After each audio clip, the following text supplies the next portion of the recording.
माननीय उपसभापति महोदय, बहुत ध्यान से मैं नासिर साहब को सुन रहा था। तो किसी शायर ने कहा है, तू इधर उधर की न बात कर, तू बता कि कारवां कहाँ लुटा। मैं बताऊंगा इन्हें कारवां कहाँ लुटा है। मेरा भाषण समाप्त होने दीजिए, मैं ठीक से इन्हें एक्सपोज करने वाला हूं। जी प्लीज। माननीय उपसभापति महोदय, अच्छा डिस्कशन आप चलने दें। मैं इनकी बातों को सुन रहा था और मैं इस सदन के संज्ञान में लाना चाहूंगा। माननीय सदस्य सैयद नासिर हुसैन जब इस बारी राज्यसभा में चुने गए, जब ये इनके जीत की घोषणा हुई, मैं उस समय कर्नाटक के बेंगलोर में था। कर्नाटक की विधानसभा में पाकिस्तान जिंदाबाद के नारे लगाए गए थे। भारतीय जनता पार्टी के कार्यकर्ताओं ने विरोध किया, उनको पकड़ करके जेल में भेज दिया गया। भारतीय जनता पार्टी के कार्यकर्ता जो इस पाकिस्तान जिंदाबाद के नारे का विरोध कर रहे थे, उन्हें जेल में भेज दिया गया और इन्हें पतित किया गया। ये लोग, बैठाइए इनको, इन्हें बैठाइए, ये बोल नहीं सकते। बैठ जाओ, बैठो, आपस में बात नहीं, प्लीज प्लीज आप बैठो, बैठो प्लीज, आपस में बात नहीं, आपस में बात महोदय, आप चेयर को संबोधित करें। नहीं, चेयर को संबोधित करें। सभापति महोदय प्लीज, आप चेयर को संबोधित करें। सभापति महोदय, आज देश के लिए गौरव का दिन है। देश के आम मुसलमान के लिए, देश के गरीब मुसलमान के लिए, देश के पसमानदा बीच में टोका टोकी नहीं होगी, ये दोनों के लिए होना चाहिए। फिर तो please please please Nasir ji, please please, झूठ बकवास सब सभापति महोदय नहीं जा रहा, आप रिकॉर्ड पे नहीं जा रहा, बैठ जाइए। उप सभापति महोदय, आज का दिन गरीब मुसलमानों के लिए, पसमानदा मुसलमानों के लिए, तलाकशुदा महिला बहनों के लिए, विधवा महिला बहनों के लिए, अनाथ बच्चों के लिए आज ऐतिहासिक दिन है। एक क्रांतिकारी परिवर्तन आने जा रहा है। पूरी की पूरी इस गरीब समाज, मुस्लिम समाज की आर्थिक और सामाजिक व्यवस्था में यह वक्फ अधिनियम क्रांतिकारी परिवर्तन लाने जा रहा है। मैं आभारी हूं माननीय मोदी जी का, जिन्होंने इस महान विधेयक को इस सदन में लाने का काम किया। अध्यक्ष उपसभापति महोदय, हम हिंदू हैं, हम लगातार अपने समाज में परिवर्तन की बात करते हैं। हमने लगातार अपनी समाज की बुराइयों के विरुद्ध संघर्ष किया है। इतिहास बड़ा गवाह है। हमारे यहाँ सती प्रथा होती थी, हमने सती प्रथा निषेध अधिनियम लाया। हमारे यहाँ बाल विवाह होता था, हमने बाल विवाह निषेध अधिनियम लाए। हमारे यहाँ विधवा विवाह नहीं होते थे, हमने विधवा विवाह अधिनियम लाया। आश्चर्य की बात होती है जब इस समाज की चर्चा होती है, आश्चर्य की बात होती है इन 75 सालों के अंदर एक बार भी मुस्लिम समाज के संशोधन को लेकर, सुधार को लेकर के, एक गरीब मुसलमान की जीवन की बेहतरी को लेकर के एक बार भी किसी प्रकार के सुधार आंदोलन को इस सदन में लाने का काम नहीं किया। आज यह पहली बार है और हमें गर्व है अपने प्रधानमंत्री पर, नरेंद्र मोदी पर, जिन्होंने इस मुस्लिम समाज के सुधार के ऐतिहासिक विधेयक को लाने का काम किया है। 2014 में माननीय प्रधानमंत्री बने थे, उनके दृष्टि में कभी हिंदू और मुसलमान नहीं होता था, उनका सिर्फ एक नजरिया होता था, गरीब और अमीर। आप गौर कीजिएगा, यह सदन गौर करेगा। हम जनधन योजना लेकर के आए, 42% लाभार्थी मुस्लिम थे। हम प्रधानमंत्री आवास योजना लेकर के आए, 31% लाभार्थी मुस्लिम थे। हम उज्ज्वला योजना लेकर के आए, 37% लाभार्थी मुस्लिम थे। हम मुद्रा योजना लेकर के आए, 36% लाभार्थी मुस्लिम थे। हम स्किल इंडिया लेकर के आए, 22.7% लाभार्थी मुस्लिम थे। हमने प्रधानमंत्री एम्प्लॉयमेंट गारंटी प्रोग्राम चलाया, अध्यक्ष महोदय 70% अधिक मुसलमानों ने उस योजना का इस देश में लाभ लिया। मेरे पार्टी की बैठक है, मुझे बताना नहीं चाहिए, लेकिन मैं कहूंगा, माननीय प्रधानमंत्री इसी बाल योगी सभागार में हम सारे सांसदों की बैठक ले रहे थे। उन्होंने क्या कहा हमसे? उन्होंने कहा, लोग कहते हैं कि मुसलमान भाजपा को वोट नहीं देते। आपको याद होगा मित्रों, उन्होंने कहा नहीं, ये गलत है, देते हैं। और अगर मान लिया जाए कि नहीं देते हैं तो इसका मतलब क्या है? क्या वो देश के नागरिक नहीं है? क्या उनके काम नहीं होने चाहिए? क्या उनका विकास का काम नहीं होना चाहिए? हम सारे सांसदों को उन्होंने मीटिंग में कहा, अपने काम को करते समय कभी हिंदू और मुसलमान न करना, विकास की धारा सारे समाज पर समान रूप से पहुंचाने की बात कही। उन्होंने दूसरी बात कही, मैं पूरे देश को 2047 में विकसित भारत का सपना दिखाता हूं। क्या 20% मुसलमान अगर देश का पिछड़ा रह जाएगा तो क्या भारत का विकास का सपना पूरा होगा? नहीं। हमें भारत के विकास का मतलब है 20% मुसलमान के विकास की भी योजना बनानी है। यह कल्पना माननीय प्रधानमंत्री ले सकते हैं। आजादी के 75 सालों के अंदर इस कल्पना को लेकर इस देश में कोई नहीं आया था। और तीसरी बात उन्होंने कही, सरकार के, और सबसे महत्वपूर्ण बात है, सरकार के स्तर पर सरकार जो कुछ भी कर सकती है मुसलमानों के जीवन की बेहतरी के लिए हम करने का प्रयास करेंगे, लेकिन मुस्लिम सामाजिक संस्थाओं की भी रोल होनी चाहिए।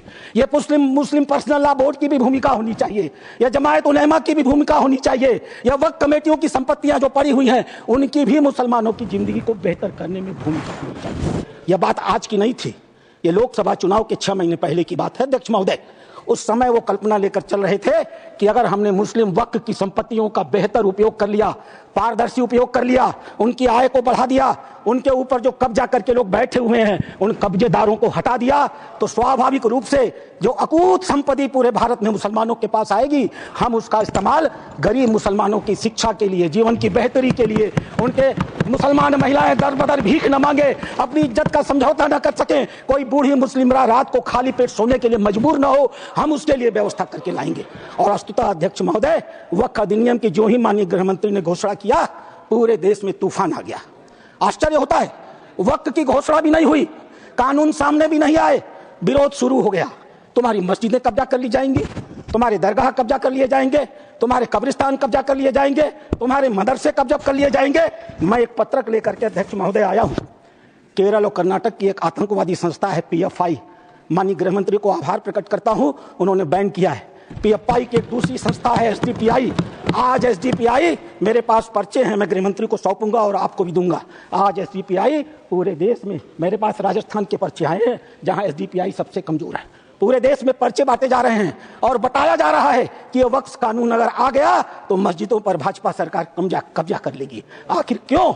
लेकिन ये लोग भूल गए, नरेंद्र मोदी किसी और मिट्टी के बने हुए हैं। आपके विरोध से वो डरने वाले नहीं थे। आप चाहे जितना भी विरोध करते, वो मजबूती के साथ एक आम गरीब मुसलमान, एक दलित, एक पिछड़ी महिला, एक अनाथ महिला, एक तलाकशुदा महिला, अनाथ बच्चों के साथ खड़े होने वाले थे, और इसीलिए वो मजबूती से विधेयक लेकर के आए। अध्यक्ष महोदय, ये चर्चा कर रहे थे वक्फ बाई यूजर की। क्या होता है वक्फ बाई यूजर? हजरत मोहम्मद साहब ने क्या कहा था? आपके पास अपनी कोई संपत्ति हो तो दूसरों को भले के लिए दान करो। हदीसों ने क्या लिखा था? यदि किसी व्यक्ति के पास अपनी संपत्ति है, उस संपत्ति का एक हिस्सा वो दान कर सकता है, उसके लिए मुतवल्ली बना सकता है, उसके आय के साधन कैसे होंगे लिख सकता है, आय से होने वाली आय किस वर्ग के उपयोग में आएगी उसके भी निर्देश दे सकता है। What is this Waqf by user? किसने आपको संपत्ति दी? किसने आपको संपत्ति दान की? किसके मन में मनसा थी कि अल्लाह को दे दिया जाए? एक भी आदमी ने वक्फ बाई यूजर की संपत्ति वक्फ के अधिनियम के तहत नहीं दी। जैसे फिल्मों में गुंडे हुआ करते थे, जिस औरत पर हाथ रख दी वो औरत उनकी हो गई, इसी प्रकार से इन वक्फ बोर्डों ने भू माफियाओं की तरह काम किया। जिस जमीन पर हाथ रख दिया इन्होंने, वो जमीन उनकी हो गई। आज इस मानसिकता से ये काम करते हैं। जमीनों पर मैं कानून लेकर के आया हूं। अध्यक्ष महोदय, इसी सदन में माननीय सदस्य झूठ बोल रहे थे, असत्य बोल रहे थे। 1995 का यह एक्ट है, धारा 40, द बोर्ड में इटसेल्फ कलेक्ट इंफॉर्मेशन। बोर्ड स्वतः इस बात की सूचना इकट्ठी कर सकता है यदि उसे इसका कोई कारण महसूस होता है कि यह वक्फ की प्रॉपर्टी है। आगे क्या करेगा? And it any question arises whether a particular property is a waqf property और not, whether a waqf is a Sunni or Shia board, after making such inquiry as is deemed fit, decides the question। संपत्ति पर हाथ रख दो, किसी भी संपत्ति को वक्फ बोर्ड की संपत्ति कह दो, और वक्फ बोर्ड खुद ही तय कर लेगा कि वो संपत्ति वक्फ की है कि नहीं है, और जिस बेचारे की संपत्ति ले ली जाएगी उसको पता ही नहीं चलेगा। और अगला वाक्य क्या है? The decision of the board on the question under section 1 shall, unless revoked by tribunal, shall be final। Tribunal ने अगर उस निर्णय को बदला नहीं तो वह डिसीजन फाइनल होगा। और उसी एक्ट का दूसरा हिस्सा है अध्यक्ष महोदय, no appeal shall lie against any decision और ऑर्डर वेदर इंटरिम और otherwise given or made by tribunal. Tribunal के द्वारा कोई भी आदेश जो दिया गया होगा उसके खिलाफ किसी प्रकार की अपील नहीं होगी। एक अपार्टमेंट में कोई परिवार चला जाए, किराए पर मकान ले ले, और ऐसी घटना हुई है अपार्टमेंट में, किराए पर मकान ले ले, अपने 4 मित्रों को बुला ले और नमाज पढ़ ले। 5वें दिन वो कह देगा हमने इस स्थान पर नमाज पढ़ी है, यह वक्फ बाई यूजर है, अब इसे वक्फ घोषित कर दो, और घोषित हो गई।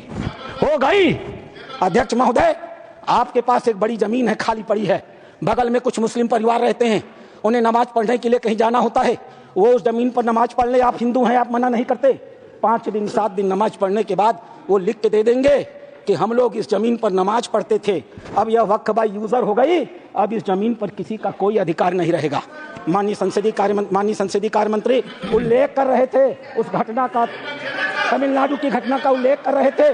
क्या हुआ तमिलनाडु में? एक रामचंद्रन नाम का आदमी अध्यक्ष महोदय, वह व्यक्ति अपनी लड़की की शादी के लिए अपनी जमीन बेचना चाहता था। वह जमीन बेचने के लिए जब रजिस्ट्रार के घर गया, ऑफिस में गया, तो पता चला कि वह जमीन उसके नाम पर ही नहीं है, वह जमीन वक्फ को दे दी गई। जब हल्ला मचा, गांव के लोग रजिस्ट्रार ऑफिस में गए तो पता चला कि उन दोनों गांवों की सारी जमीन वक्फ को दे दी गई। 1500 साल पुराना मंदिर भी वक्फ के हवाले कर दिया गया। यह होता है इन लोगों का वक्फ बाय यूजर अध्यक्ष महोदय। और आश्चर्य होता है, इन्होंने बैठाया जाए अध्यक्ष महोदय, आश्चर्य होता है। मैं भी जेपीसी का मेंबर हूँ, ये भी जेपीसी के मेंबर है, ये गवाह है इस बात के। मैं लगातार जेपीसी में जितने भी विटनेस आते रहे, इनके बड़े बड़े धार्मिक मतावलंबी, मैं उनसे कुरान को कोट करके कहता रहा। मैं कुरान पढ़ता हूँ, कोई बुराई नहीं है किसी धर्म को पढ़ने में। मैंने कुरान को कोट करके कहा कि मौलवी साहब ये तो बताओ कि इस कुरान में या किस हदीस में यह लिखा है कि अगर हमने कोई संपत्ति दान नहीं की तो तुम उसको वक्फ बाय यूजर मालिकाना मान लोगे। किसी के पास एक भी मेरे सवाल का जवाब नहीं दिया। इन लोगों ने क्या किया मालूम है? वो जो ओवैसी साहब वहां बैठते हैं ना, उन्होंने मेरा नाम रख दिया मौलाना डॉक्टर राधा मोहन अग्रवाल। अब इससे बड़ी मेरी जीत क्या हो सकती है? मैंने इनसे पूछा, इस बात पर बहस होती है कि डीड लिखित गया या नहीं। मैंने इनसे कहा, जब हजरत मोहम्मद साहब ने अपने आयतों में लिखा है, 3 आयतें हैं, 4, आप चाहिएगा तो मैं पेश करूंगा, 4 आयतें हैं जहां हजरत मोहम्मद साहब कहते हैं एक भी पैसा अगर किसी को दो तो उसको लिखो, उसका उदाहरण दो, उसका विटनेस बनाओ, ताकि ताकीद रहे कि कल तुम्हारे देने को कोई चुनौती न दे पाए। एक भी पैसा दो तो लिखित दो। और तुम कहते हो कि तुम्हारे पास ये सारी संपत्तियां हैं जिसका कोई लिखित रिकॉर्ड नहीं है, फिर भी वक्फ है। मेरे एक भी सवाल का जवाब, मैं उस कमेटी की बातों को बोलता नहीं, लेकिन चूंकि इन्होंने कमेटी का उल्लेख कर दिया इसलिए मैं इन्हें एक्सपोज कर रहा हूं। मेरे एक भी प्रश्न का जवाब ये लोग नहीं दे पाए। खाली मुझे कहते थे कुरान पढ़ते हैं मौलाना है, कुरान पढ़ते हैं मौलाना है। अरे कुरान मैं पढ़ता हूं, तुम तो मुसलमान हो, बचपन से पढ़ते हो ना। मैं पढ़ूं और बताऊं कुरान में क्या लिखा है? मार हो जाएगी, मार। ये हिंदू की बलमनसाहत है जो कुरान पढ़ के तुम्हें बताता नहीं है। अध्यक्ष महोदय दूसरी चीज, सरकार इनकी थी, इन्होंने वक्फ को अभय दान दे दिया। और क्या नारा दिया? जो जमीन सरकारी है वो जमीन हमारी है। सरकारी संपत्तियों पर कब्जा करने का ऐतिहासिक इन्होंने कर्म कायद किया है। उत्तर प्रदेश की 74% वक्फ की संपत्तियां सरकारी जमीन पर कब्जा करके बनी है। तेलंगाना में 50% की संपत्तियां सरकारी जमीन पर कब्जा करके बनी है। पूरा अभयदान इनको मिला था अध्यक्ष महोदय। और उसका फल क्या हुआ? 2006 में सच्चर कमेटी की रिपोर्ट आई। सच्चर कमेटी ने कहा 4,50,000 संपत्ति है और 6 लाख एकड़ जमीन है। आज 2024 में 8,72,000 संपत्ति है और 37,94,000 एकड़ जमीन है। 2006 से 2023 6 लाख एकड़ से बढ़ करके 37,94,000 एकड़ जमीन इनकी हो गई। इन्हें बताना तो पड़ेगा सभापति महोदय कि आखिर 31 लाख अतिरिक्त जमीन इन्होंने पाई से कहां से है। इन्हें उसका उदाहरण देना पड़ेगा अध्यक्ष महोदय। जितना ये कांग्रेस के पहले वक्ता रहे हैं, जितना समय ये बोले हैं, मैं भी उतना ही समय बोलने वाला हूं। यह मेरा अधिकार है सभापति महोदय। मैं एक बात कहना चाहूंगा अध्यक्ष महोदय, इन्होंने चर्चा किया कर्नाटक के हैं ये, मेरे पास प्लीज कंक्लूड सर। अध्यक्ष महोदय, मेरे पास ये रिपोर्ट है। यहां बोलने के पहले मैंने इस रिपोर्ट को ऑथेंटिकेट किया है, माननीय उपराष्ट्रपति महोदय के पास इसको लिख करके भेजा है। ये सांसद महोदय कर्नाटक के हैं, पाकिस्तान जिंदा वाले। एक शब्द भी इन्होंने इस रिपोर्ट के बारे में नहीं बोला। यह रिपोर्ट जेपीसी में प्रस्तुत हुई है और जेपीसी में प्रस्तुत हुई है तो यह ऑफिशियल डॉक्यूमेंट है। यह रिपोर्ट मैं पढ़ूंगा अध्यक्ष महोदय, यह मेरा अधिकार है। मैं आपको बताऊंगा कि कर्नाटक के अंदर किन किन नेताओं ने वक्त की कितनी कितनी संपत्तियों पर कब्जा कर डाला है। नाम पढ़ता हूं मैं, Qamrul Islam foreign minister, Suryavanshi ex MP, CM Ibrahim ex union minister, Rahman Khan ex union minister, Abdullah Sharif waqf board official, NA Haris MLA, MA Khalid ex CO, Mumtaz Ahmed Khan chairman, Mohammed Sanaulla IAS, mister Sindhu Giri former minister, MF Pasha IPS, Kaneez Fatima MLA, CK Jaffer Sharief foreign minister. और एक नाम अध्यक्ष महोदय, प्लीज कंक्लूड, एक नाम अध्यक्ष महोदय, we will take it from the party time की मर्यादा में। Sir please conclude, otherwise we have to take it from the party time। मैं कंक्लूड कर रहा हूं। इस सदन की मर्यादा में मैं एक नाम लेने से इनकार करता हूं। वो इस समय सदन में है भी नहीं। नाम क्या है अच्छी तरह से जानते होंगे। अध्यक्ष महोदय, अध्यक्ष महोदय, मैं अपनी बातें समाप्त करूंगा। रामधारी सिंह दिनकर की एक कविता के साथ। सीमा पर एक सैनिक मर रहा था, मैं कंक्लूड कर रहा हूं। सीमा पर एक सैनिक मर रहा था। मरते हुए सैनिक से एक कवि ने पूछा, हे वीर बंधुदाई है कौन विपद का, हम दोषी किसको कहें तुम्हारे बद का। मरते हुए सैनिक ने कहा, यह गहन प्रश्न कैसे रहस्य समझाएं, 10-20 अधिक हो तो हर कदम कदम पर खड़ा यहाँ पातक है, हर तरफ लगाए घात बड़ा घातक है। देवता सदस्य दिखता है पर कमरे में वह गलत हुक्म लिखता है। जिस पापी को गुण नहीं गोत्र प्यारा है, समझो उसने ही हमें आज मारा है। जो सत्य जानकर भी न सत्य कहता है, या किसी लोभ के विवश चुप रहता है, उस कुटिल राजतंत्रिक करदय को धिक है। वह मूक सत्यहंता कम नहीं बधिक है। चोरों के जो हितु ठगों के बल हैं, जिनके प्रताप से पलते पाप सकल हैं। जो छल प्रपंच सबको प्रश्रय देता है, या चाटुकार जन की सेवा लेता है, यह पाप उन्हीं का हमको sir please conclude sir. Bharat अपने ही घर में हार गया है।